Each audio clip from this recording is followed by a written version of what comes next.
नर्मदे हर। जय सिया राम। जननी और जन्मभूमि स्वर्ग से भी श्रेष्ठ होती है। ऐसी आस्था को हृदय में रखते हुए मैं श्री राम जन्मभूमि, जानकी जी की त्याग भूमि और श्री राम के लौकिक शरीर के अंतिम स्पर्श करने वाली मां सरयू के तट को प्रणाम करती हूँ। श्री जानकी जिनके त्याग के कारण राम में रामत्व और प्रेम उत्पन्न हुआ, उनकी चरण वंदना करते हुए उपस्थित सभी श्रेष्ठ संतों का नमन करते हुए दिल्ली से पधारे माननीय केंद्रीय मंत्री जी को प्रणाम करती हूँ। श्री राम एक ऐसा नाम है जो हमारी हर अभिव्यक्ति में है, हमारे जीवन की धरातल है।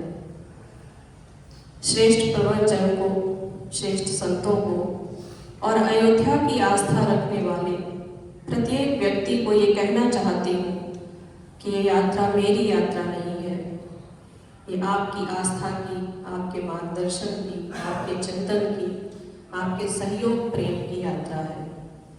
अतः प्रति व्यक्ति अगर शारीरिक ना भी चल पाए तो मानसिक प्रार्थना और आशीर्वाद में मेरे साथ सम्मिलित रहे। राम एक ऐसी अभिव्यक्ति है जिनसे हमारा संपूर्ण जीवन चलता है। पीड़ा में हे राम, दुख में अरे राम, लज्जा में हाय राम, अभिवादन में राम राम, सुशासन में राम राज, अचूकता में राम बाण, अज्ञानता में राम भरोसे और शपथ संकल्प में राम दुहाई और अंततः मोक्ष में राम नाम सत्य है। ऐसे राम जिनका आधार और शक्ति ही जानकी है, उनकी पथ की ये यात्रा है। कोई भी कार्य यदि किसी लक्ष्य से किया जाता है तभी उसकी सार्थकता होती है।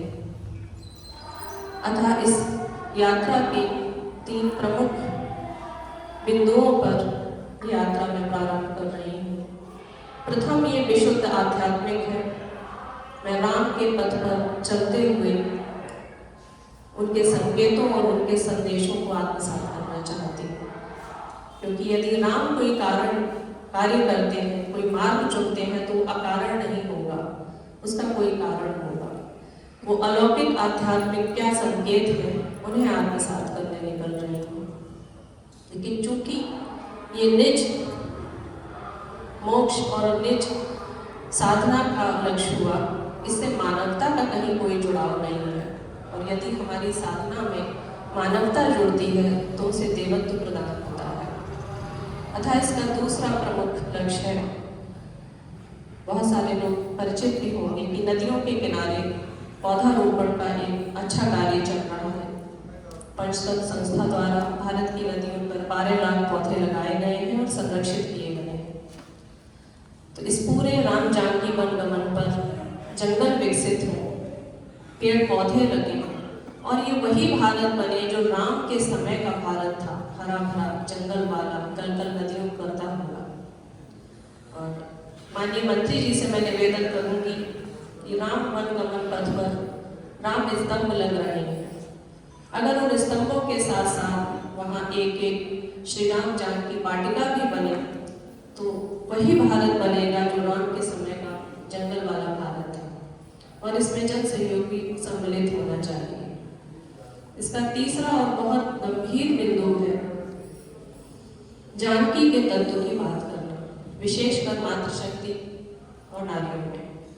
हमने श्री राम को एक आदर्श चरित्र के रूप में स्थापित करके पुरुषों से तो ये कह दिया श्री राम जैसे हो जाओ, पर जब हम जानकी जी की बात करते हैं तो हमारे मन में एक छवि भी उभरती है।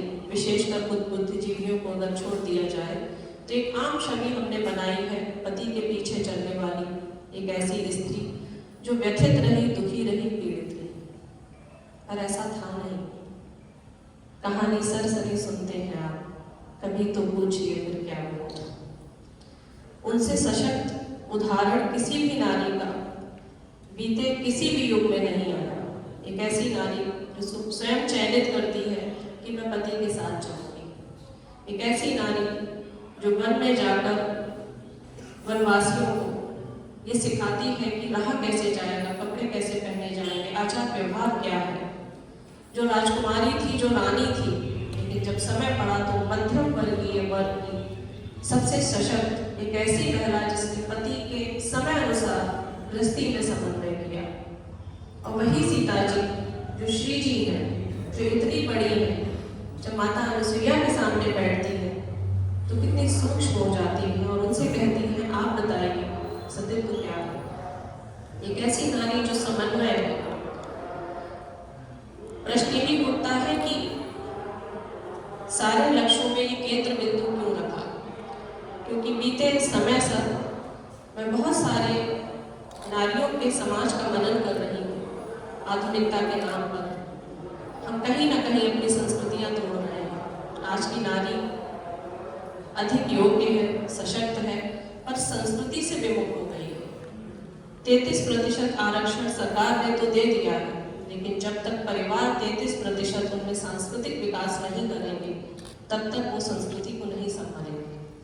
और जब तक नारी संस्कृति को नहीं संभालेगी तब तक राष्ट्र में धर्म, सभ्यता, संस्कृति का विकास नहीं होगा। अगर मैं शहरों में देखती हूँ तो जो नारियां भाग रही हैं वो बहुत शिक्षित है, बहुत दक्ष है, पर कहीं से उनमें देवत्व तो नहीं दिखता। एक ऐसी नारी हमारे बीच में सीता जी हैं जो वाटिका में थी पर रावण उन्हें स्पर्श नहीं कर पाए। तो आज की नारियों में कहीं भी देवत्व तो नहीं है। वो देवी का गुण तब आएगा जब हम संस्कृति से जुड़ेंगे, जब हम सभ्यताओं को पढ़ेंगे, जब हम जानकी जी को अपना आदर्श मानेंगे और सोचेंगे वो एक सशक्त चरित्र है, उनसे सीखेंगे। नारी सशक्त होने के साथ साथ सांस्कृतिक जागृत भी हो। मुख्य केंद्र बिंदु में इसी बात पर हम लोग इस यात्रा को आगे बढ़ाएंगे और आप सबके आशीर्वाद से यात्रा चलेगी। समय समय पर सबका सहयोग मिलता रहे, आप सब यात्रा से जुड़े रहें। इसी के साथ मैं अपनी वाणी को विराम देती हूँ। नर्मदे हर, जय सिया राम। धन्यवाद आदरणीय सुब्रा जी, आपके ही कारण आज ये सुंदर संयोग उपस्थित हुआ है और आपने अपना उद्देश्य, विषय वस्तु और पूरा नारी विमर्श की चर्चा भी की है। आपका पुनः धन्यवाद, आभार। अब मैं हनुमत निवास के पूज्याचार्य मिथिलेश्वर में इस यात्रा करूँगा।